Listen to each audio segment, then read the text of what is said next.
Hello বন্ধুরা, আমি পৌশালী চলে এলাম আরও একটা নতুন ভিডিও নিয়ে। বন্ধুরা, এখন কিন্তু আমরা এই ভিডিওতে গতকাল থেকে আমরা একটা অনুষ্ঠান শুরু করেছি, যে অনুষ্ঠানটার নাম তিনটেতে তিনটে গসিপ। সেই অনুষ্ঠানটার আজকে সেকেন্ড এপিসোড নিয়ে হাজির হয়ে গেলাম তোমাদের কাছে, আমি পৌশালী। আজকে আমরা বেশ তিনটে ব্যাপার নিয়ে, তিনটে জমজমাট ব্যাপার নিয়ে আলোচনা করব। তোমাদের সকলের কাছে বলে রাখি একটা কথা, সেটা হচ্ছে, দেখো বন্ধুরা, আমরা এই যে গসিপগুলো করছি, সেই গসিপগুলো কিন্তু আমরা অনলাইন পোর্টাল থেকে দেখে তোমাদের সামনে সেটাকে প্রেজেন্ট করছি। আমরা এই ভিডিওতে কাউকে পার্সোনাল অ্যাটাক করতে চাইনি, কাউকে অপমান করতে চাই না, বা বিলো স্ট্যান্ডার্ডের কোনো গসিপ নিয়ে কিন্তু আমরা আলোচনা করব না।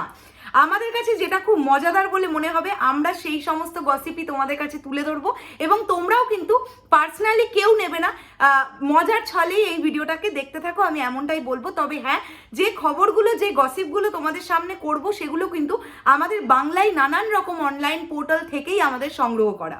তাহলে চলো, আজকে প্রথমে যে টপিকটা, সেটা হচ্ছে অভিষেক বচ্চন এবং ঐশ্বরিয়া রায় বচ্চনের বিয়ের দিন, বিয়ের মানে যেখানে বিয়ে হয়েছিল তার ঠিক বাইরে কিন্তু একদম জনসমক্ষে জাহ্নবী কাপুর হাতের শিরা কেটে আত্মহত্যা করবার চেষ্টা করেন।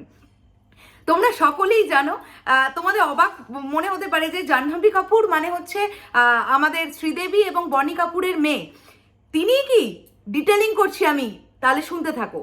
2007 সালের 20শে এপ্রিল, আমরা সকলেই জানি ওই গরমের মধ্যে কিন্তু ঐশ্বরিয়া রায় বচ্চন এবং অভিষেক বচ্চনের বিয়ে হয়েছিল, এবং সেদিন ঐশ্বরিয়া রায় বচ্চনকে হীরের গয়নায় মুড়িয়ে দেওয়া হয়েছিল। মানে বিগ বচ্চনের ছেলে এবং বিশ্ব সুন্দরীর একসঙ্গে যখন বিয়ে হয়, তখন সেটা কি গ্র্যান্ডারে বিয়েটা হয়েছিল সেটা আমরা সকলেই জানি, আমাদের কাছে অজানা নয়। তো এরকম বিয়ের অনুষ্ঠানটা চলতে চলতে কিন্তু ঠিক বাইরে জাহ্নবী কাপুর তিনি হঠাৎ করে কোথা থেকে উদ্ভব হয়ে বলেন যে অভিষেক বচ্চন নাকি জাহ্নবী কাপুরের স্বামী, এবং ঐশ্বরিয়া রায় বচ্চন নাকি তাকে জাহ্নবী কাপুরের কাছ থেকে ছিনিয়ে নিয়েছে, এবং সেই দুঃখে তিনি হাতের শিরা কেটে সেখানেই আত্মহত্যা করবার একটা চেষ্টা করেন। এই জাহ্নবী কাপুর কিন্তু শ্রীদেবী এবং বনি কাপুরের মেয়ে নন। এই জাহ্নবী কাপুর হচ্ছেন একজন নৃত্যশিল্পী, যিনি অভিষেক বচ্চনের একটা আইটেম নাম্বার ছিল 10 বাহানে, আমাদের সকলেরই মনে আছে।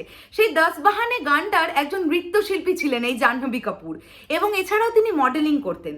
তার কথাই হচ্ছে অভিষেক বচ্চনের সঙ্গে নাকি তার একটা 2 বছরের প্রেম ছিল, এবং অভিষেক বচ্চনের সঙ্গে নাকি তার বিয়েও হয়ে গিয়েছিল, এবং বিয়েটা হয়েছিল মানে বলিউড ইন্ডাস্ট্রির কিছু ওই সিনেমা জগতের বন্ধু বান্ধবদের সাক্ষী রেখে। যখন ওনাকে চেপে চুপে ধরা হয় জাহ্নবী কাপুরকে, যে আপনি প্রমাণ দেখান যে কবে আপনাদের বিয়ে হয়েছিল, তখন কিন্তু উনি কোনো প্রমাণ দেখাতে পারেননি। তখন উনি বাধ্য হয়ে নিজেকে বাঁচাতে বলেছিলেন, সত্যিকারের ভালোবাসায় কোনোদিন প্রমাণ লাগে না। তো এরকম একটা ইনসিডেন্ট কিন্তু ঘটেছিল, যেটা খুবই মজাদার, এবং সেই জাহ্নবী কাপুর কে বা কি বৃত্তান্ত, তিনি কোথায় গেলেন, এখন আমরা কিছুই জানি না।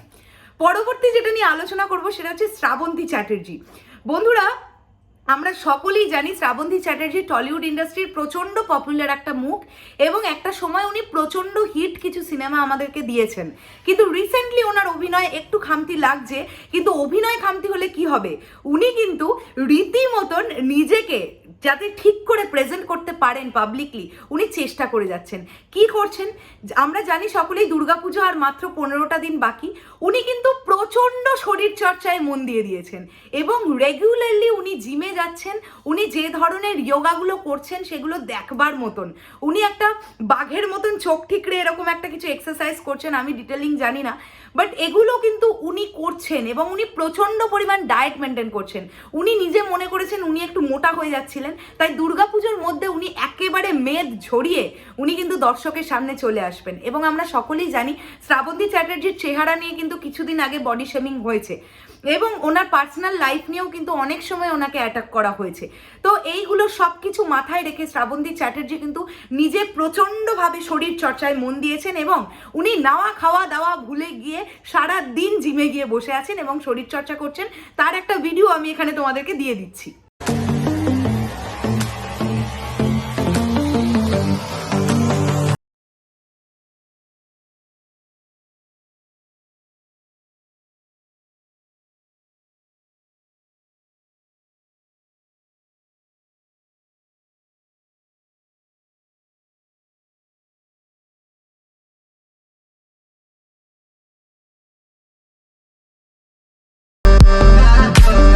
সর্বশেষ আমরা যে ব্যাপারটা নিয়ে গসিপ করব সেটা হচ্ছে আমরা সকলেই জানি যশ দাশগুপ্ত এবং নুসরাত জাহানের একটা ভরপুরটা প্রেম চলছে, যে প্রেমটা নিয়ে ইতিমধ্যেই অনেক জলঘোলা হয়েছে, অনেক পিএনপিসি হয়েছে, ইতিমধ্যে অনেক কিছু হয়েছে, কিন্তু তাদের প্রেম কিন্তু জমে ক্ষীর।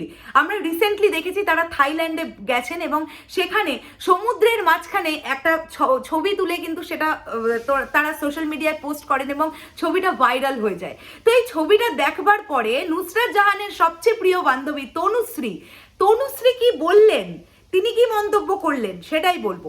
দেখো বন্ধুরা, এই একটা ছোট্ট ব্যাপারে এখন নিউজ পোর্টালগুলো একটা বিরাট করে লিখে খবর ছাপায়। আমি তো পোর্টালটার নাম বলতে পারবো না, কিন্তু আমি সিরিয়াসলি যখন এই হেডলাইনটা দেখেছিলাম আমি ভাবলাম যে এটা নিয়ে আমার কথা বলতেই হবে, কারণ প্রচন্ড ইন্টারেস্টিং একটা কিছু আমরা শুনতে পাবো, বা তনুশ্রী হয়তো বিশাল বড় কিছু একটা ওদের শুভেচ্ছা বার্তা দিয়েছে বা কিছু একটা দিয়েছে। তো সেটা ভেবেই কিন্তু আমি ভেবেছিলাম যে এটা তোমাদের সঙ্গে শেয়ার করি, কিন্তু তোমাদের সঙ্গে আমি এটা শেয়ার করব এই কারণেই যে দেখো কত ছোট ব্যাপার নিয়ে খবর তৈরি হয়ে যায় এখন। তনুশ্রী চক্রবর্তী তিনি কমেন্ট করেছিলেন ওই ছবিটার তলায়, ওলে বাবালে আর পারি না, এটা উনি কমেন্ট করেছিলেন। তো এটা নিয়েই কিন্তু খবর হয়ে গেছে। তো তাই জন্য আমি ভাবলাম যে সকলে যখন গসিপ করছে আমি একটু করে দিই। তো এই ছিল আমার আজকের তিনটে গসিপের তিনটে বিষয়। তো এই ভিডিওটা ভালো লাগলে অবশ্যই লাইক কমেন্ট শেয়ার করো, চ্যানেলটা সাবস্ক্রাইব করতে কেউ ভুলো না। আমি চলে যাওয়ার আগে আরও একবার বলি, এই সেগমেন্টটা জাস্ট গতকাল থেকে আমরা শুরু করেছি, তোমাদের সকলের সাপোর্ট কিন্তু আমাদের প্রচণ্ডভাবে দরকার। প্লিজ এভাবেই তোমরা সাপোর্ট করে যাও, তোমাদের সাপোর্ট ছাড়া কিন্তু এক চুলো এগোতে পারবো না। তাহলে খুব শিগগিরই আসি নতুন কোনো ভিডিও নিয়ে। এখনের জন্য টাটা।